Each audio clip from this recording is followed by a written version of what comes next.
예수님의 복음 증거 강구와 승천. 예수님의 복음 증거 강구와 승천이라는 제목으로 오늘 사도행전 1장 1절에서 11절까지의 말씀을 같이 상고하며 은혜의 참여하기를 바랍니다. 지난주까지 저희가 요한복음을 마지막 21장을 살펴보면서 요한복음을 다 마쳤습니다.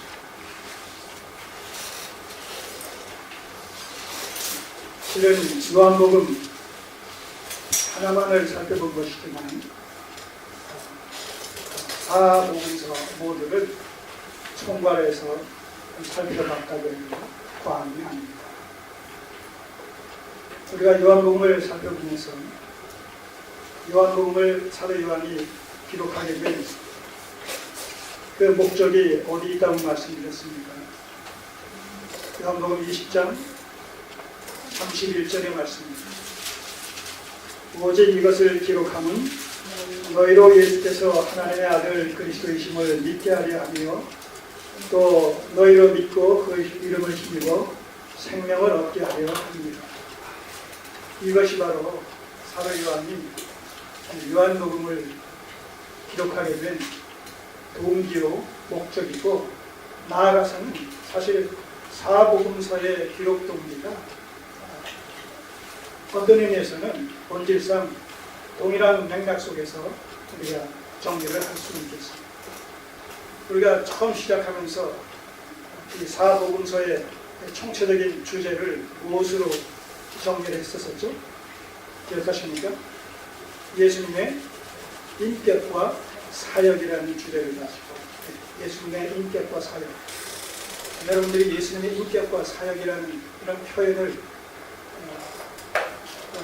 그런 개혁교회를 이루는 이런 현장에서는 종종 듣게 될 텐데, 예수님의 인격과 사역이라고 했을 때 예수님의 인격은 예수님이 누구시냐, 다시 말해서 하나님의 아들 되신, 삼위 하나님의 제2위 성자 하나님 되시는 분이 예수님이시다라는 사실, 바로 그런 성자 하나님께서 우리를 죄로부터 구원하시기 위해서 이 땅에 사람의 몸을 입고 오셨다라는 사실이, 이게 바로 하나님이시며 그렇기 때문에 동시에 사람이신 예수 그리스도, 이것이 예수님의 인격에 대한 내용이죠. 사역은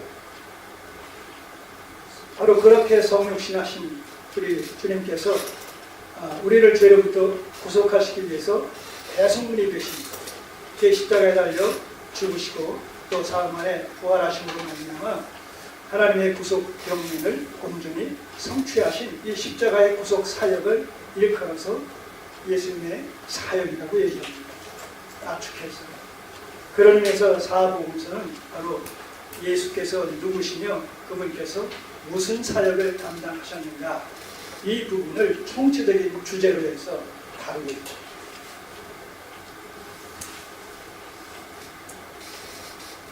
자, 이 사도행전은 그런 의미에서 이 복음서의 끝부분 쪽에 가게 되면 마태복음에서는 28장 19절 20절에 뭐라고 강구의 말씀을 하셨죠? 너희는 가서 모든 족속으로 제자를 삼아 아버지와 아들과 성령 이름으로 세례를 주고 내가 너희에게 분부한 모든 것을 가르쳐 지키게 하라. 그 말씀이 사도행전에서 구체적으로 적용되어집니다. 너는 가서 만민에게 복음을 전해라. 믿고 세례를 받으면 구원을 받을 것이요 믿지 않으면 정죄를 받을 것이다. 이게 마가복음 16장 15절 16절의 말씀 아닙니까? 이 말씀이 이제 사도행전을 통해서 그대로 적용되어집니다. 이 사도행전은 제2의 누가복음이라는 별명이 붙어 있어요. 왜냐하면 첫째, 저자가 누가입니다. 의사 누가. 그리고 수신자가 누구예요? 수신자가 1장 1절에 어떤 이름이 표기되어 있죠? 데오빌로. 자, 누가복음 1장을 보세요. 여기 손을 거시고 누가복음 1장을 보시면 누가가 누가복음을 기록하면서 그 수신자를 누구로 지명을 하고 기록하고 있느냐라고 했을 때, 자, 누가복음 1장 1절이야. 우리 중에 이루어진 사실에 대하여 처음부터 말씀의 목격자 되고 일꾼된 자들의 전하여 준 그대로 내력을 저술하려고 붓을 든 사람이 많은지라. 그 모든 일을 근원부터 자세히 미루어 살핀 나도 데오빌로 각하에게 차례대로 써보내는 것이 좋은 줄 알았느니. 사실 이 데오빌로 각하, 여기는 데오빌로 각하라고 되어 있고 사도행전에서는 그냥 데오빌로라고 호칭 되어 있는데, 정확하게 그가 누구냐 라는 사실은 우리가 알 수가 없어요. 그리스도인들을 총칭한다 라는 그 의미가 데오빌로라는 이름 속에 있다라는 의미도 하고, 또 총독의 한 사람이었다라고 얘기도 하고, 그러나 중요한 것은 뭐예요? 그가 상당한 지식층에 있는 사람이었다라는 사실과, 그리고 기독교에 대해서 상당한 부분 이해를 하고 있고 관심을 갖고 있는 인물이었다라는 사실만은 우리가 충분히 문맥 속에서 미루어 추정할 수가 있는 것이죠. 어쨌든 동일한 수신자를 대상으로 해서 누가가 누가복음을 썼고 사도행전을 썼기 때문에 사도행전은 누가복음의 속편이다, 이렇게도 볼 수가 있습니다. 자, 그 누가복음 마지막 부분을 보세요. 24장을 보시면 누가는 이렇게 누가복음을 마감합니다. 자, 주님께서 하신 말씀을 기록하면서 마감을 하는데,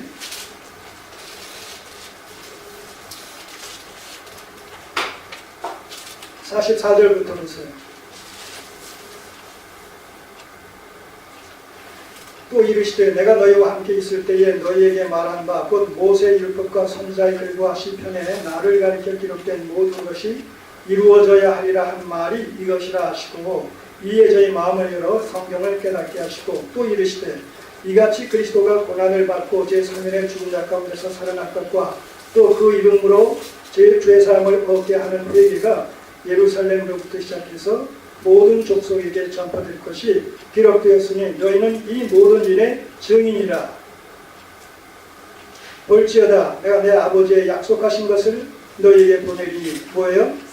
성령, 보혜사 성령 보내리니 너희가 위로부터 능력을 입힐 때까지 이 성에 유하라 하신다. 자, 이렇게 해서 이제 예수 그리스도의 그 복음을 성령이 임하셔서 제자들에게 권능을 주심으로 말미암아 땅끝까지 이르러 그리스도의 증인된 복음 사역을 감당하게 될 것을 당부하는 이런 내용으로 마감이 되어집니다. 그 계속편, 그 연장선상에서 이제 사도행전이 기록되고 있습니다. 자, 그럼에도 불구하고 사도행전이 꼭 누가복음의 연속판이다 라고만 제한할 수 없는 것은, 아까 말씀드린 대로 사복음서 전체가 예수 그리스도의 인격과 사역이라는 주제를 가지고 주님의 다양한 측면을 갖다가 피력하고 있기 때문에 우리가 공통의 이런 주제로 이렇게 삼을 수가 있기 때문에 결국 사도행전은 누가복음의 그 속편일 뿐만 아니라 복음서의 속편이다, 계속편이다, 이렇게 해도 과언이 아니라는 것입니다. 십자가 사역을 통해서 성취하신 구속 사역이 이제 구체적으로 성령을 통해서 제자들을 도구 삼아 이제 예루살렘으로부터 땅끝에 이르기까지, 당시의 상황에서는 로마를 얘기합니다만 본질적인 의미에서는 지역의 어떤 한계를 극복해서 이런 의미가 되겠죠. 이게 복음을 전함으로 말미암아 어떻게 돼요? 그 결과 믿는 자가 나타나게 되고, 믿는 자들로 하여금 뭐예요? 교회가 세워집니다. 교회가 세워집니다. 결국 예수 그리스도의 인격과 사역의 궁극적인 목표는 뭐냐? 이 땅에 주님의 몸된 교회를 세웁니다. 주님의 피값으로 사신 바 되어진 교회. 이 사도행전은 그런 의미에서 성령 행전이라고 하면서 동시에 교회 행전이다. 이렇게 얘기하고 하면 성령의 역사, 오순절 성령 강림으로 말미암아 복음이 제자들을 통해서 능력 있게 전파되어지는 것을 통해서 하나님의 택한 백성들이 출현되어지는데 그 하나님의 택한 백성들의 출현의 회집이 뭐겠어요? 회가 이 교회란 말입니다. 결국 사도행전은 이 성령으로 말미암아 오순절 성령 강림으로 말미암아 교회가 가시적인 모습으로 출현하게 되고 그리고 그 출현하게 된 교회가 계속해서 복음 증거와 전파를 통해서 확장되어지는 이런 역사, 이 과정을 보여주는 것이 사도행전. 그런 의미에서 그 위치, 사복음서 다음에 위치한 이런 그 신약의 역사서로, 교회 역사서로서의 사도행전의 그 어떤 성격은 그 위치상 아주 시적절하게, 필요적절하게 좀 편집이 되어 있는 것이죠. 이 사도행전을 통해 가지고 교회가 출현되어지고 교회가 확장되어진 것을 통해서 이제 서신서에서는 어떻게 해요? 그 교회를 양육한다. 그래서 교회가 성숙하고 성장하게 되죠. 자라게 된다면 주님의 장사한 분량이 충만할 때까지. 오늘 우리가 바로 그 과정에 있는 거예요, 지금. 그리고 계시록에 가서는 교회가 이 땅에서 성장하고 성숙하는 그 과정 속에서 끊임없이 이 흑암의 세력들과 사단의 세력들과 싸우는 가운데 궁극적인 교회의 승리를 얘기하고 있는 것이 이 계시록입니다.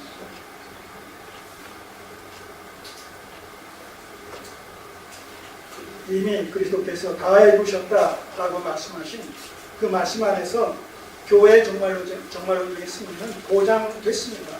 이미 보장된 거예요.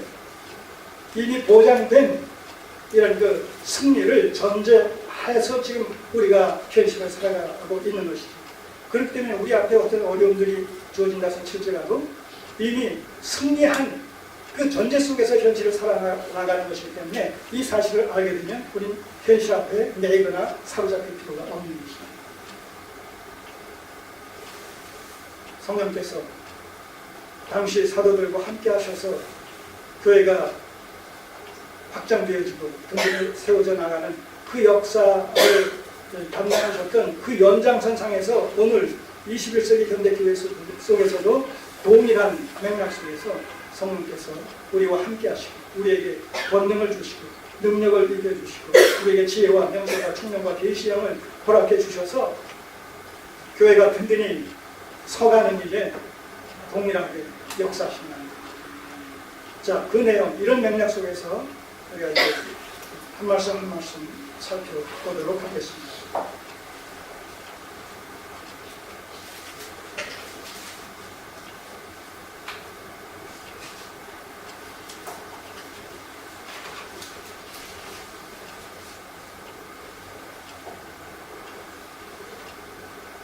자, 1절에서 2절까지는 그런 의미에서